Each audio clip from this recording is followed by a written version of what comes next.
Been under attack, of course, in the last week, very, very heavily from the mainstream media. If you've been watching our Telegram channel, and I highly suggest you subscribe to Aussie Cossack on Telegram, you would have seen the relentless mainstream media attacks which have been thrown at me throughout the last 7 days since we last met.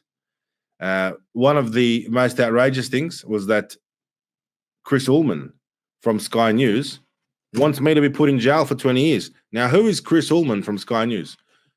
He used to work for the ABC. He calls himself an Australian journalist and television presenter. According to Wikipedia, Chris Uhlmann was born on the 24th of June, 1960.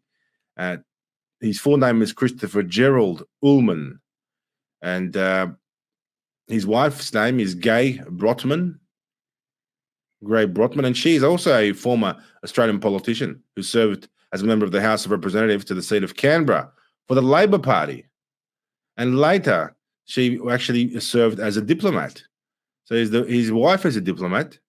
And guess who then she worked for? She worked for ASPI, the Australian Strategic Policy Institute Council, which, of course, is funded by who? The US government, the US Department of Defense, basically the US military. I'm sure there's no agenda there.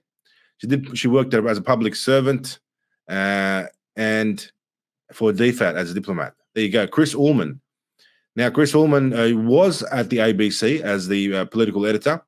Now, Chris Uhlmann has crossed over to Sky News, I believe, and that's where he made this outrageous attack on me, suggesting the Aussie Cossack should be put in jail for 20 years. What do you think? 20 years for the Aussie Cossack in jail, charged for foreign interference. Do you think that's appropriate? I don't think it's appropriate. I mean, where's the foreign interference? People from ASPI, right? This is ASPI, the Australian Strategic Policy Institute. It's like the pot calling the kettle black.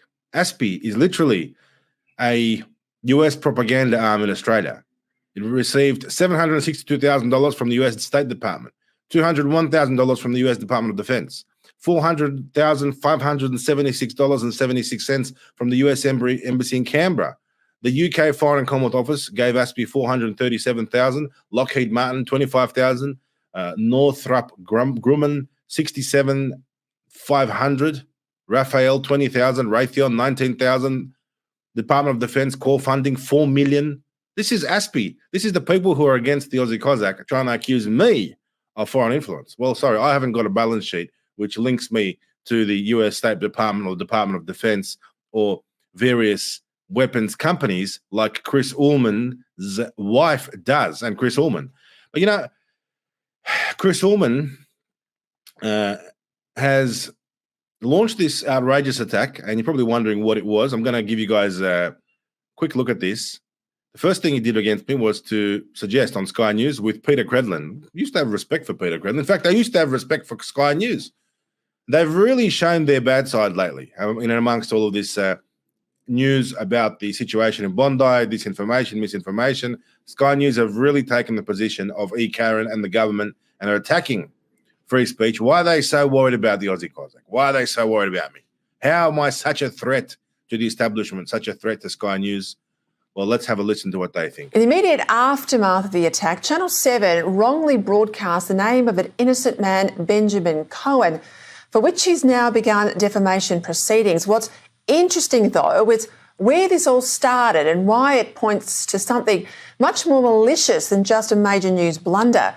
Cohen's name was, in fact, largely spread by social media pro-Putin influencer Simeon Boykov, commonly known as Aussie Cossack, who posted that there are unconfirmed reports, he said, that Cohen was the attacker. Now, of course, Cohen was not the attacker, but it didn't take long for Twitter to run with the accusations. And this chart shows just how many times that tweet was viewed. Joining me now to discuss why this is so chilling, Sky News contributor Chris Uhlmann. Well, Chris, where this gets really interesting is this bloke, Aussie Cossack, it's been hiding in the Russian consulate in Sydney. He's wanted on assault charges. This has got a lot more about it, isn't it, than a case of mistaken identity? Well, Peter, this is what information warfare looks like, a deliberate attempt to sow discord, to undermine our democracy by spreading lies from someone who is hiding out in the Russian embassy, as you say, the Russian consulate in Sydney. And are we to believe that if he wasn't acting on the behalf of the Russian government, that he would be in that embassy for 1 minute longer? No, he'd be punted into the street. So this is done at the behest of a foreign government, and this is clearly an act of aggression. What happened online was that rumour that was going around wasn't going anywhere until it hit his account, and then it got 400,000 views, and then eventually got rebroadcast on Channel 7. Now, what happened on Channel 7 is up to Channel 7, but what happened in the Russian embassy is a matter for all of us, and this is just the stuff that we can see. But I can't see a more clear-cut case of foreign interference, because to do foreign interference now, it's against the law, it's to act on behalf of a foreign principle, and one of the things that the law provides for is that someone who is threatening our national security. Now, I suggest that's precisely what happened, and perhaps adding to the assault charge should be a charge of foreign interference, and that carries a 20-year jail sentence. And if the Russian government doesn't believe that he has a case to answer, then they can send him into the street and see how he's dealt with. We know that Russia is one of those state actors that uses bots and trolls and non-human people, I guess, armies of cyber warriors to promulgate things on social media, to get them to take off. Now, that could be what happened here, we don't know. But he is inside the Russian embassy. He's been given comfort from Russia. Where are the questions from the government about this issue? I think there are big questions to be answered, and the government should be asking them. He, by the way, was given Russian citizenship by presidential decree, which shows just how important he apparently is to the Russian government. And I'm not a lawyer. I don't know. Maybe there is no case to answer under foreign interference, but this is clearly an act of aggression by the Russian government on our shores. But I think that certainly that a strong message needs to be sent that this is entirely unacceptable, and this is just the stuff that we can see. Mike Pizzula, he's the former Home Affairs Secretary, formerly a Labor staffer, worked for Kim Beazley. I knew him way back then. He then runs the whole Home Affairs Department. He is removed of allegations, I think it was a finding in the end that he broke the code, public service code. But what's interesting, he's written for The Australian, and in what he has written, Chris, he talks about information warfare. This is a really salient example of what he knows from the inside and it's put out there in the public domain. There you go. That is the outrageous Sky News episode, attacking the Aussie Cossack, suggesting that I should be locked up for 20 years. And Chris Uhlmann, that grub, who we have identified on tonight's broadcast, is the one spearheading this attack. He's been selected by the establishment to head the attack against me. Why are they so worried? If I'm so outrageously misinforming the public, surely the public would turn their back on me and not listen to what I'm saying. But where was the misinformation? Of course, I said the word unconfirmed when I was talking about unconfirmed reports. Very clear.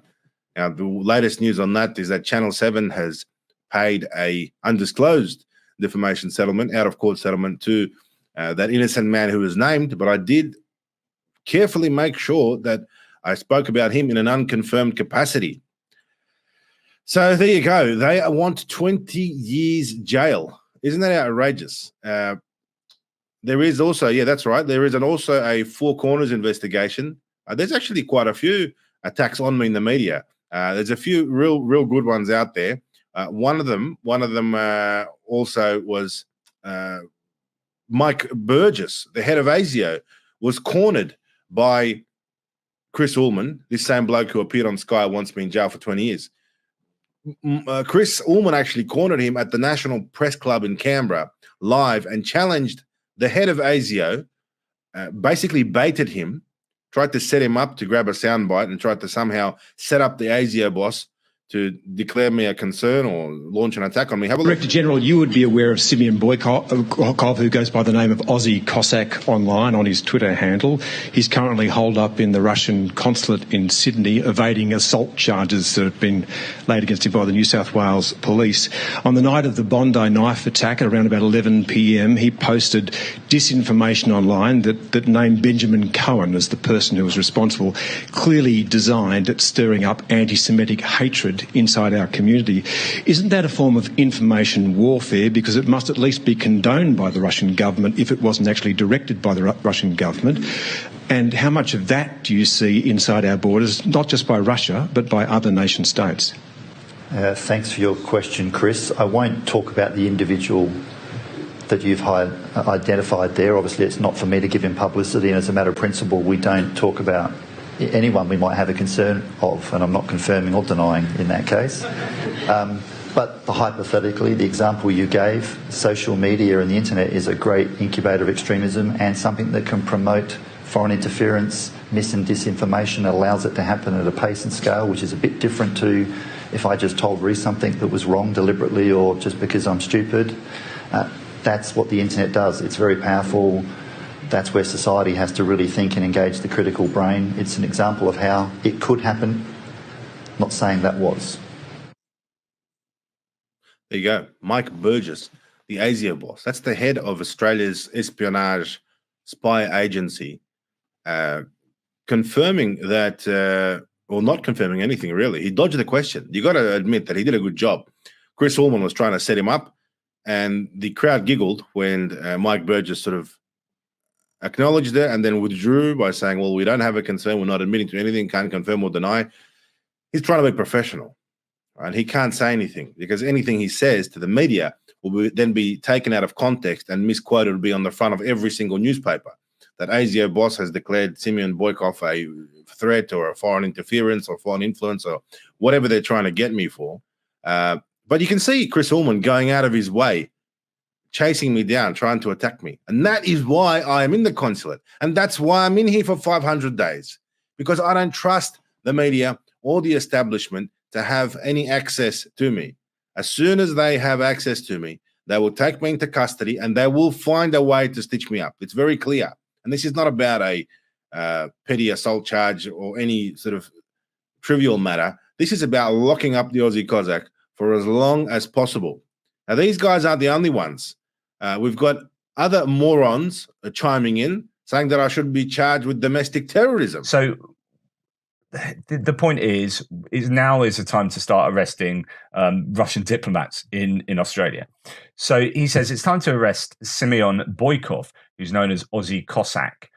His threats and encouragement of domestic terrorism can no longer be ignored as hypothetical. As Boykov is hiding in Russian consulate in Sydney to avoid arrest, it's also time to close the consulate.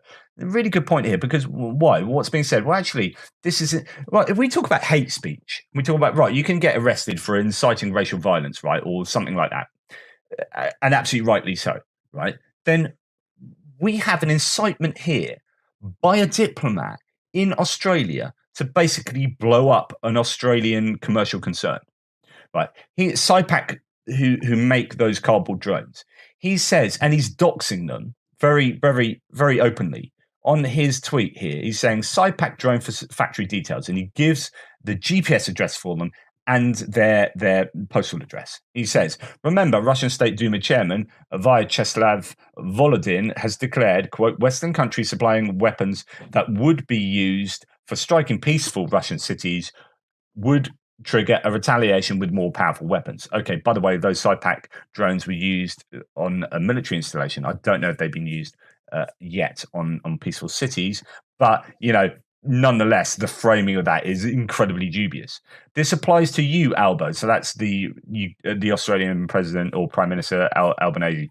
So here we have a Russian diplomat inciting violence against well, you could say against the Australian leader, but particularly against SciPac drone factory.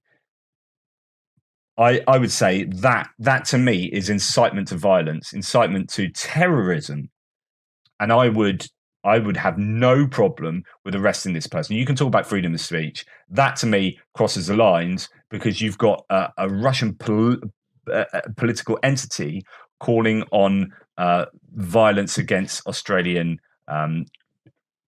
people, commercial concerns, and indeed the Prime Minister. There you go. What was the allegation? That I doxed the SIPAC factory, and I reported on our channel on Telegram the GPS coordinates of the SIPAC factory. Now, please do an experiment. Type in SIPAC Melbourne into Google. The coordinates are public. The information is public. It's not a secret factory. It's in Melbourne, on the outskirts of Melbourne. It's where they produce the drones. And I said, this is where they produce them. I didn't say blow up the factory like this guy is trying to insinuate. But this is the way they stitch up a narrative. This is the way they spin a narrative. So they're going at me from all directions.